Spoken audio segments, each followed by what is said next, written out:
Hello viewers, আমি কল্পনা তোমাদের সবাইকে জানাই আমার চ্যানেলে স্বাগত। তো আজকে আমি শুরু করছি নতুন একটি পর্ব, যেটা গ্রুপ সি এবং ডি এর জন্য খুবই গুরুত্বপূর্ণ হতে চলেছে। শুধুমাত্র গ্রুপ সি এবং ডি নয়, তোমাদের জন্য এটা সমস্ত চাকরির পরীক্ষার জন্যই খুবই গুরুত্বপূর্ণ।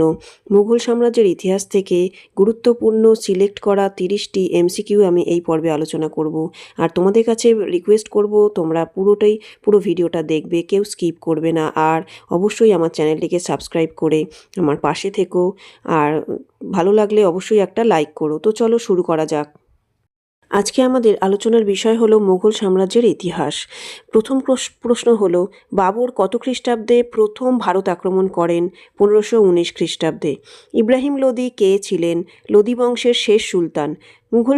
ভারতে মুঘল সাম্রাজ্যের প্রতিষ্ঠা কত খ্রিস্টাব্দে হয়েছিল? 1526 খ্রিস্টাব্দে। পানিপথের প্রথম যুদ্ধ কত সালে হয়? 1526 খ্রিস্টাব্দে। মুঘল সাম্রাজ্যের প্রতিষ্ঠাতা কে ছিলেন? জহিরুদ্দিন মোহাম্মদ বাবর। পানিপথে প্রথম যুদ্ধে কে জয়ী হয়েছিলেন? বাবর। খানুয়ার যুদ্ধ কাদের মধ্যে হয়েছিল? বাবর ও রাণা সংগ্রাম সিংহের মধ্যে। শেরশাহের হিন্দু সেনাপতির নাম কি? ব্রহ্মজিৎ গৌড়। কবুলিয়ত ও পাট্টা প্রথার প্রবর্তন কে করেন? শেরশাহ। কবুলিয়ত কি? কৃষক কর্তৃক রাজস্ব প্রদানের অঙ্গীকারপত্র। মনসব কথার অর্থ কি?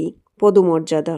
কনৌজ বা বিল্লগ্রামের যুদ্ধ কবে সংগঠিত হয়? 1540 খ্রিস্টাব্দে। দ্বিতীয় পানিপথের যুদ্ধ কাদের মধ্যে হয়েছিল?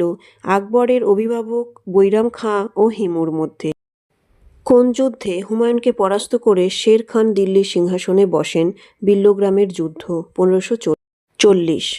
ময়ূর সিংহাসন কার আমলে নির্মিত হয়? শাহজাহানের আমলে। জাহাঙ্গীরের দরবারে কোন ইংরেজ দূত এসেছিলেন? Sir Thomas Roe. ঔরঙ্গজেব কোন শিখ গুরুকে হত্যা করেছিলেন? নবম শিখ গুরু তেগ বাহাদুরকে। মতি মসজিদ কে নির্মাণ করেছিলেন? শাহজাহান। জাহাঙ্গীরের আত্মজীবনীর নাম কি? তুজুকি জাহাঙ্গীরি। পাহাড়ি মুশিক কাকে বলা হতো? ছত্রপতি শিবাজিকে। শিখদের দশম বা শেষ গুরুর নাম কি? গুরু গোবিন্দ সিং। কত খ্রিস্টাব্দে সম্রাট ফারুকশিয়ারের ফরমান দেন? 1717 খ্রিস্টাব্দে।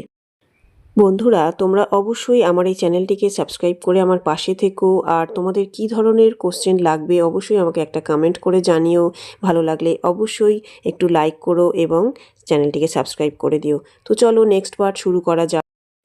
দ্বিতীয় পুরন্দরের সন্ধি কাদের মধ্যে স্বাক্ষরিত হয়? ব্রিটিশ কোম্পানি ও মারাঠাদের মধ্যে। ভারত আক্রমণকারী পারস্যের সম্রাটের নাম কি? নাদির শাহ। কত খ্রিস্টাব্দে রানী প্রথম এলিজাবেথ ইস্ট ইন্ডিয়া কোম্পানিকে ভারতে বাণিজ্যের একচেটিয়া অধিকার দান করেন? 1600 খ্রিস্টাব্দে। ফরাসিদের তৈরি দুটি বাণিজ্য কেন্দ্রের নাম উল্লেখ করো। মাহে ও চন্দননগর। ফরাসি ইস্ট ইন্ডিয়া কোম্পানি কবে প্রতিষ্ঠিত হয়? 1664 খ্রিস্টাব্দে। আলীনগরের সন্ধি কাদের মধ্যে স্বাক্ষরিত হয়? ইংরেজদের সঙ্গে সিরাজদৌলার। ভারতে মুঘল সাম্রাজ্যের দ্বিতীয় সম্রাটের নাম কি? হুমায়ুন। মহীশূর রাজ্যের শেষ স্বাধীন সুলতান কে ছিলেন? টিপু সুলতান। অধীনতামূলক মিত্রতার নীতি সর্বপ্রথম কোন ভারতীয় শাসক গ্রহণ করেন? হায়দ্রাবাদের নিজাম। তো বন্ধুরা, আজকে এই পর্যন্তই। দেখা হচ্ছে নেক্সট পর্বে। আর অবশ্যই তোমরা আমার চ্যানেলটিকে সাবস্ক্রাইব করতে ভুলো না। আমি গ্যারেন্টি দিয়ে বলতে পারবো, এত কম সময়ে এতগুলো প্রশ্ন এবং গুরুত্বপূর্ণ প্রশ্ন কোনো চ্যানেলেই নেই। আর তোমরা আমার পাশে থেকো। আমি কথা দিলাম অবশ্যই তোমাদের ইতিহাস নিয়ে একটাও কোশ্চেন যাতে তোমাদের পরীক্ষার হল থেকে ছেড়ে আসতে না হয়, সেই ব্যবস্থা আমি করব।